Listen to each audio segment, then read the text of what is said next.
Hello ladies and gentlemen, and welcome back to another episode of Hermitcraft Season 6. Today we are starting things here at the laboratory overworld build that we did last time. I'm trying to clean up a little bit of the rails and stuff that we did.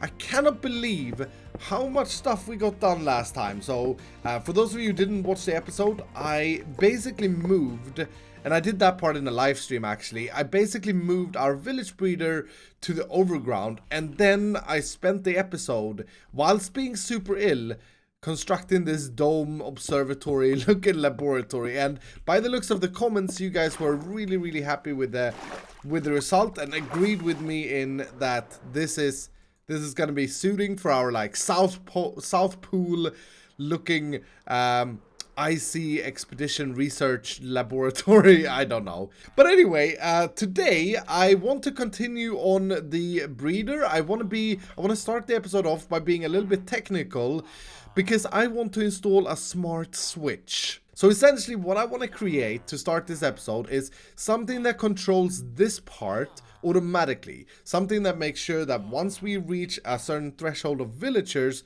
that we have to go through in our god machine down there, then we want this machine to basically switch the village off. And this is because of lag protection, so that I can AFK. And eventually I'm going to install the food chains here as well. I may even want to do that today. I think I want to do that today as well. And once that happens, I kind of want to switch off the food as well. So I think the very first thing we should do is we should head over to my creative test world, and we should start playing around with a few different methods of doing this. Alright, so here we are in my creative test world, and the very first thing that we should test out are the two different pressure plates, because these are essentially what we're going to be using, the weighted pressure plates. These are essentially what we're going to be using to control the amount of villagers. So remember, we need to count the number of villagers, or not count, but we need to know how many we have, and at a certain threshold we need to shut the system off. And these pressure plates can be used for that. And I got a little bit inspired by seeing how Mambo built his village breeder. We've kind of got inspired by each other lately, and he has some sort of system that will do what I want to do. Basically, once you have enough villagers, it will shut his system off, I think, anyway. So I just want to see how these work differently, because I don't know. I think the iron one here, if there's 21 villagers in, 1, 2, 3. If there's 21 villagers in, I think that this redstone here, the third redstone line, will be turned on. If I remember correctly, I've done this ages ago, but it's been a long time. So 21 entities on this pressure plate will turn on that lamp. So you can see if I stand on this, I'm only powering the very first redstone dust there. Okay, so the 11th villager will turn on the second redstone dust. 17, 18, 19, 20, 21. Oh, my memory is good. Okay, so 21 villagers on top of that pressure plate gives us a redstone dust output of 3. That's actually pretty good.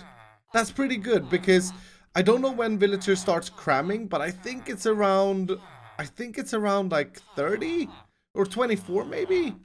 Here, let's try. 22, 23, 24, 25. Yeah. That sounds horrible. Okay, so that's actually pretty good. We can use 3 redstone dusts, then a repeater, and then have something then have the mega switch the system off.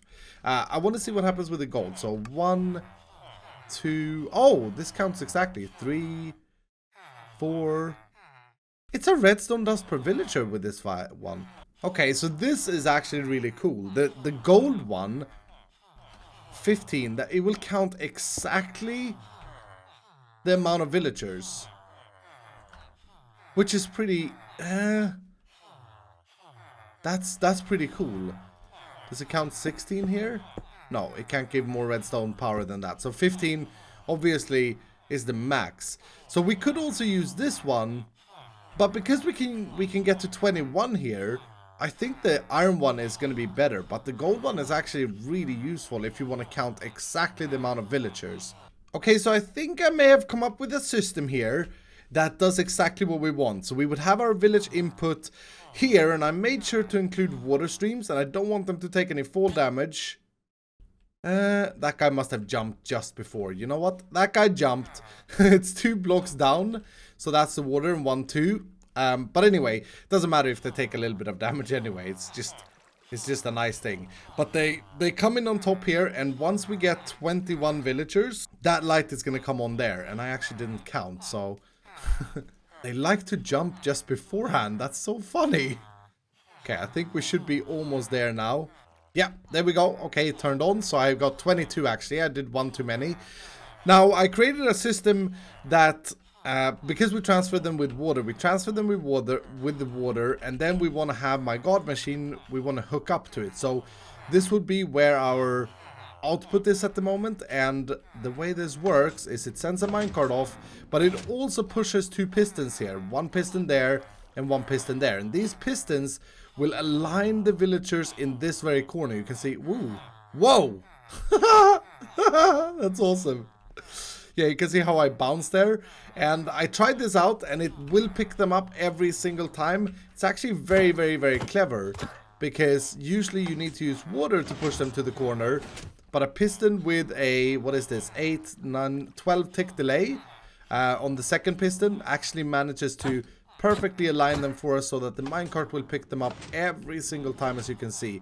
And there the light goes off, so now new villagers would be, or the village breeder would be turned on again. Now there is one small issue with this system here, and that is that they need to be adult, because I don't want any babies in this. Which means that we need to have another cell somewhere where they grow up, and that's where we need to count them as well, I guess. So, yeah, I didn't think about that one. This should actually be a very, very simple solution, guys, and an elegant one at that. So, once these guys down here reaches 21, we can actually lock the water stream and keep the rest of the villagers, which will all be adults, chilling right here. And it's only going to be like 3-4 adults. It doesn't matter how many adults it is, actually, because the village breeder will shut off and the rest will be chilling up here. And once we then start to sorting them out, the new ones will fall down. So all we gotta do is have a piston here with a glass block blocking their path, right? This glass block will be extended, and we'll hook that up to the same wire. It's actually, yeah, super simple. And this time I'm also going to cover the top here with blocks so that they can't jump, and that way they will never take damage falling those 2 blocks down. So let's see. We send in, I think it's just 1 more maybe.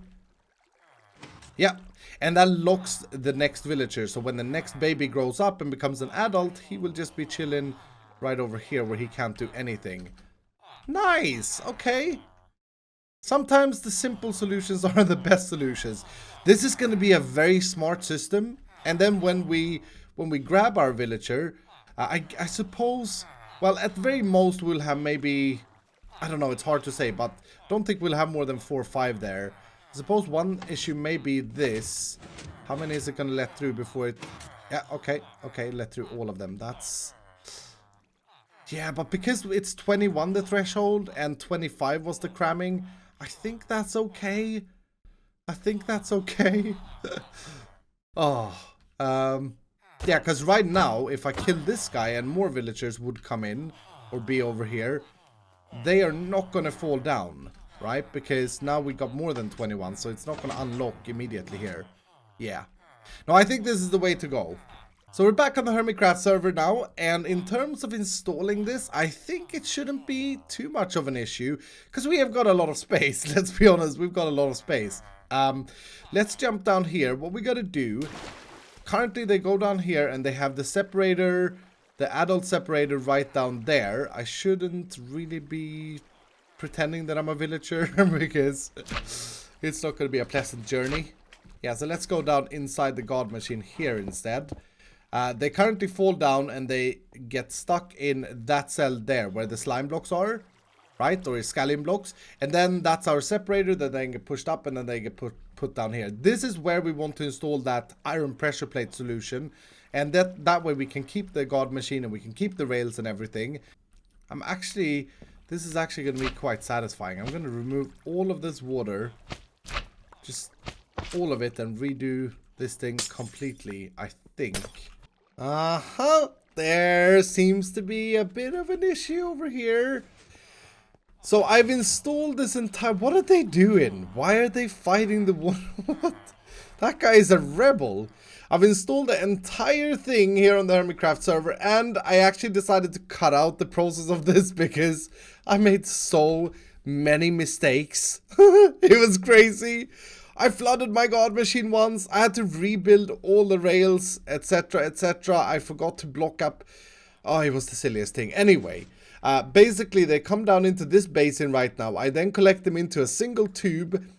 They fall down here and they're still babies, and then in here the babies are going to be jumping up and down until they grow up, where they get sucked up because they'd reach the top water there, and then they go all the way down here, go down here, go down here, and then go in here. But before we look at that, let's just look at the output here. I now have 2 lights down in the god machine.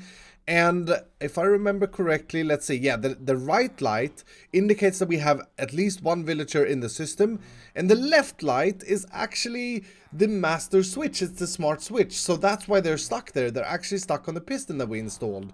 Because I got 21 villagers down here. This is actually working out beautifully.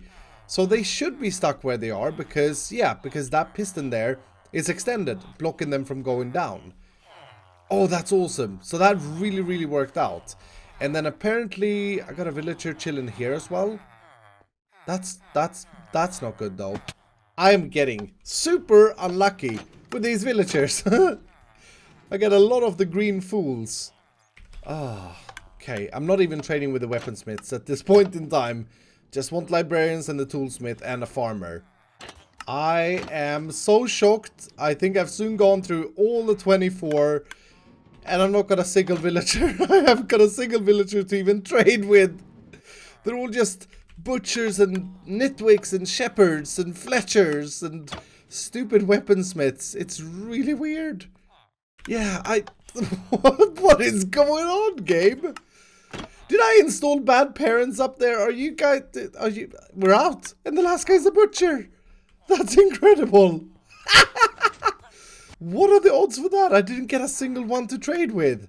Okay, so with that installed, I did do all of this thing here as sort of a display, because I want to be able to see the babies from the lab. And now we have, or the process rather, now we actually have a white coat that may be a librarian, so that's a good sign.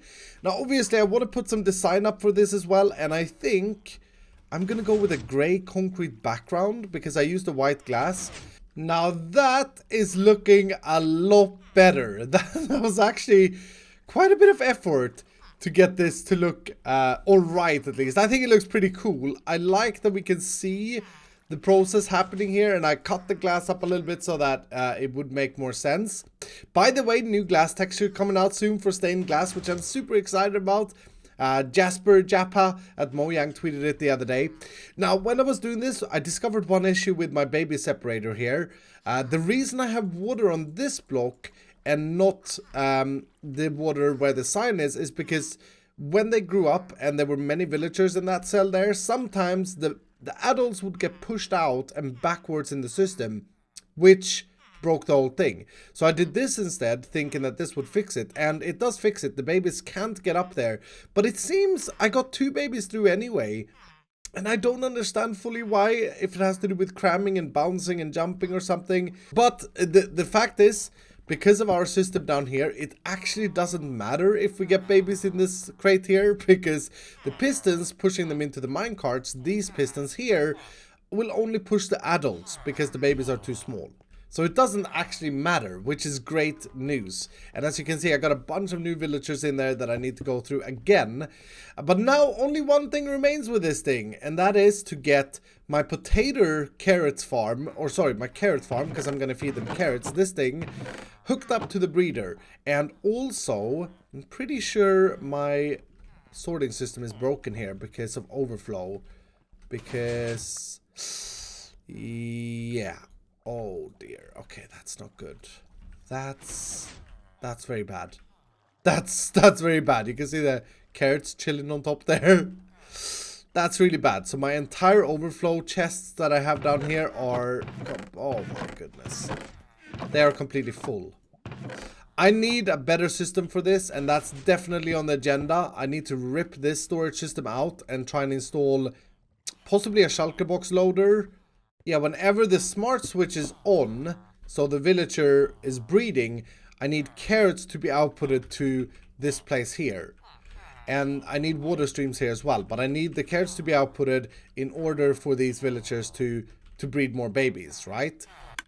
Okay, so what happens to the potatoes? Oh, they do randomly split off. That's really good. Okay, so Hopper will go facing... we don't really know, so I'll just put it facing that way. And then we'll cycle through whatever is not picked up and it will be sent through again. So all I need to do, and this is actually this is good that I do first before we design this overground thing, because I'm gonna need space for redstone wiring this thing up and yes. And yes. I gotta be honest, guys, it's been a couple of hours and I cannot for the life of me figure out how I want to wire up the carrot feeder to the village breeder. So currently we got the village, or the carrots coming in here, and this is the overfull storage system, by the way, which is just, yeah, it's bad news at the moment. I really should add some sort of burner down there.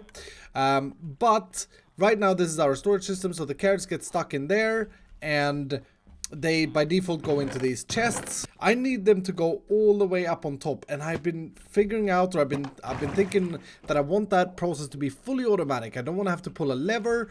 I want it to be fully connected up with the master switch. So as long as the master switch is running, as long as the breeder is running, we're going to be providing them with carrots. So up here I added a tube which looks absolutely awful. I'm not gonna lie. But it is just a placeholder for the water tube. I was thinking of shooting the items up here. And this is actually fairly conveniently placed. If I do this and go all the way down here without dying. This leads right to the melon and pumpkin farm. And then if I go this way and over this way, this is right where the little carrots are coming in. You can see, oh my goodness, all the drops and everything. That's right where that is coming in. The problem is that this is way before our sorters, so we have no way of determining at this specific place whether or not it's a carrot, because they get sorted down there by all those hoppers. So yeah, I'm a little bit like, how do I do this? And I'm thinking at the moment that I probably need to rip this storage system out completely, because as I've been saying, it's completely bonkers over full here. And this is not good, because right now I bet you, yeah, we have a lot of melon and carrots just laying there being tasty on the floor, and that's not good. I think I may have to rip this all out. But one thing that I'm gonna do right now, instead of ripping the whole thing out to begin with, is I'm gonna add an overflow protection here so that we get rid of all the items that doesn't fit in the system. It's gonna be burning them automatically until we have a proper storage system. That's the... Ooh, there's lava here. Yeah, that's the best way to go about this sort of thing, I think. And I wonder if I want to have... I want... This is another issue. I want to go from this chest here, so... Can I access any of these, or have I... No, okay. Lava down at the bottom. And there we go. The server is struggling at the moment because this clock is supposedly faster than that. I think we got a few players on. I think that there's some server lag for sure going on, but that is going to make sure that we don't clog up the world and cause lag. I think I'm going to have to clear things up manually here though. Okay, so I'm getting this stuff cleared up and I'm hoping I'm not lagging the server too much. This is just too crazy. Our melon and pumpkin farm is like over the top OP. And yeah, my storage system is anything but OP. It's like the worst little array grid ever. I definitely need to install something better here, and that's going to be probably the top, or going to have to be the top focus and priority going forward, because this is not okay. This is not okay at all. But anyway, with all that figured out, I still have to figure out the way to pump the carrots up to the system. So I gotta take some time and design a system that can store carrots, because we still want to trade with carrots as well. So I don't want all carrots to be shot up to here, but I need a system that can switch between. Maybe each other carrots get sent to the breeding and each other carrots get sent to the storage where we trade with them. And the other problem is that if we, well, it's not really a problem if we shoot too many carrots here. If they don't want to eat the carrots, then that's their loss, I guess. So we don't really need to care so much about that. But yeah, I need to come up with a system for that. But I'm going to go ahead and do that in a creative test world. I've spent a lot of time today on this episode because I messed up with the God Machine. So I'm actually going to call it there. I'm sorry that the episode is a little bit shorter. I was hoping that this would be a quicker process so we could do something else. But I'm at the same time very happy that we got the whole village system configured so that everything is working nice. The new way of doing it with the automatic master switch is absolutely brilliant. I love it. And yeah, if you have any suggestions for the carrot splitter, let's call it a carrot splitter. Where do I get down? Over here. If you have any suggestions for that, then do let me know down below in the comments. This room looks to be something that we need to expand quite a bit with the center point there because of the carrot elevator that we need to make. But yeah, everything seems to be working. I just want to double check here before I leave you guys. Yeah, we still got people in here. Our new villagers has come in. Very, very, very good. So everything seems to be in order. But like I said, I'm going to leave it there for today. So thank you guys so much for watching. I hope you have enjoyed. And if you did, make sure to hit that like button down below. And if you're brand new, consider subscribing. And I will see you dudes in the next episode.